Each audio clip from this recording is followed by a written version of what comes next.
और राजस्थान में शपथ लेते ही भजनलाल शर्मा एक्शन मोड में नजर आ रहे हैं। आपको बता दें, सीएम ने सबसे पहले पेपर लीक मामले के लिए जहां एसआईटी के गठन का ऐलान किया, वहीं संगठित अपराध पर काबू पाने के लिए एंटी गैंगस्टर टास्क फोर्स के गठन को मंजूरी दे दी है। एक्शन मोड में भजनलाल सरकार, पेपर लीक मामले में एसआईटी का गठन, संगठित अपराध पर होगा control, anti gangster task force का गठन।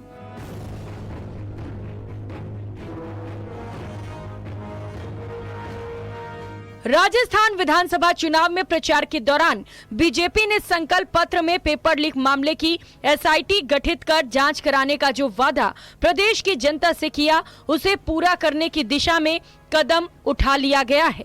प्रदेश की सत्ता संभालते ही सीएम भजनलाल शर्मा ने पेपर लीक मामले की जांच के लिए एसआईटी का गठन कर दिया, जिसका काम होगा प्रदेश में पिछले 5 साल में हुए पेपर लीक मामले की गहनता से जांच करना, ताकि भविष्य में इस तरह के मामलों को रोका जा सके।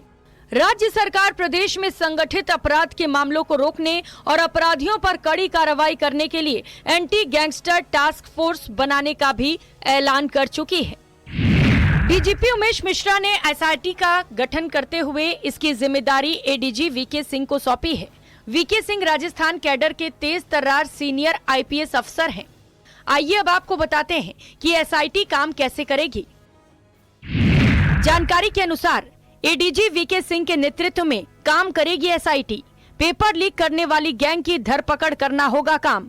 प्रदेश के अलग अलग पेपर लीक मामलों की जांच करनी होगी। पेपर लीक मामलों की जांच के बाद जल्द केस दर्ज कराना होगा। अपराधियों के खिलाफ सख्त कार्रवाई की जाएगी।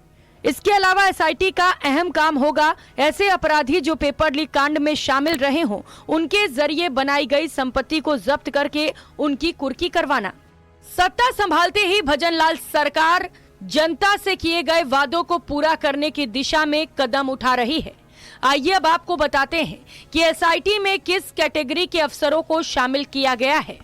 प्रदेश में पेपर लीक प्रकरणों को रोकने और अपराधियों को सजा दिलाने के लिए नवगठित एसआईटी में एडीजी रैंक का एक अफसर होगा, जो एसआईटी का नेतृत्व करेगा।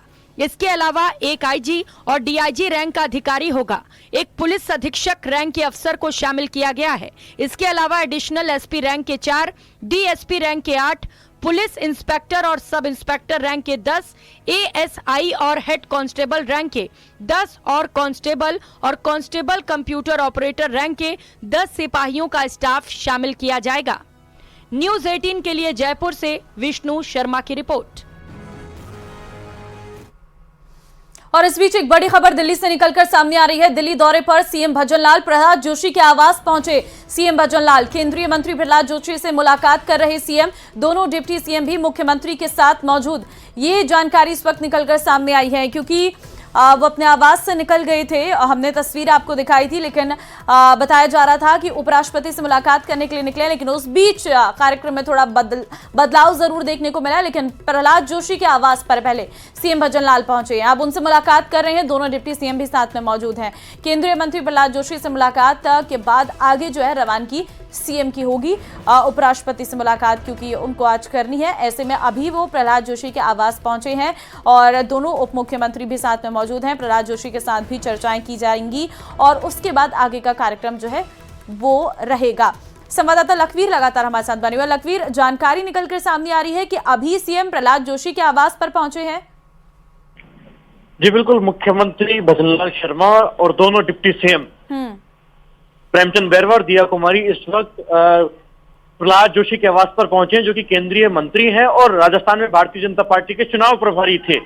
उनसे मुलाकात करने आए हैं, क्योंकि विधायक दल की बैठक में नेता चुने जाने के बाद और शपथ ग्रहण के बाद तीनों नेताओं का पहला दिल्ली दौरा है, तो स्वाभाविक तौर पर उनसे मार्गदर्शन प्राप्त करने आए हैं, क्योंकि प्रहलाद जोशी की महत्वपूर्ण भूमिका थी राजस्थान के चुनाव में। ऐसे में लोकसभा चुनाव अब सामने है, तो उसके लिए भी जाहिर तौर पर मुलाकात में बातचीत होगी, मंत्रणा की जाएगी और निश्चित रूप से धन्यवाद भी ज्ञापित किया जाएगा, क्योंकि शपथ ग्रहण के बाद तीनों नेता जब पहली बार आज दिल्ली आए हैं, तो तमाम लोग नेताओं से, सीनियर जो नेता हैं उनसे शिष्टाचार मुलाकात कर रहे हैं, मार्गदर्शन प्राप्त कर रहे हैं, क्योंकि अगले 5 साल बेहतर गवर्नेंस राजस्थान को दी जाए, प्रभावी तौर पर कामकाज किया जाए, ये तीनों नेताओं का उद्देश्य है। और चूंकि मंत्रिपरिषद का ऐलान होना है, ऐसे में प्रहलाद जोशी से उन तमाम नामों पर डिस्कशन भी इस वक्त हो रहा होगा, जो कि कल बैठक में जिन नामों पर चर्चा की गई थी। जब ठीक है, बिल्कुल जेपी नड्डा अखीर के अब आवास पर उन बैठक हुई। मुद्दों पर चर्चा की जाएगी प्रहलाद जोशी के साथ भी। बहुत धन्यवाद आपका तमाम जानकारी देने के लिए।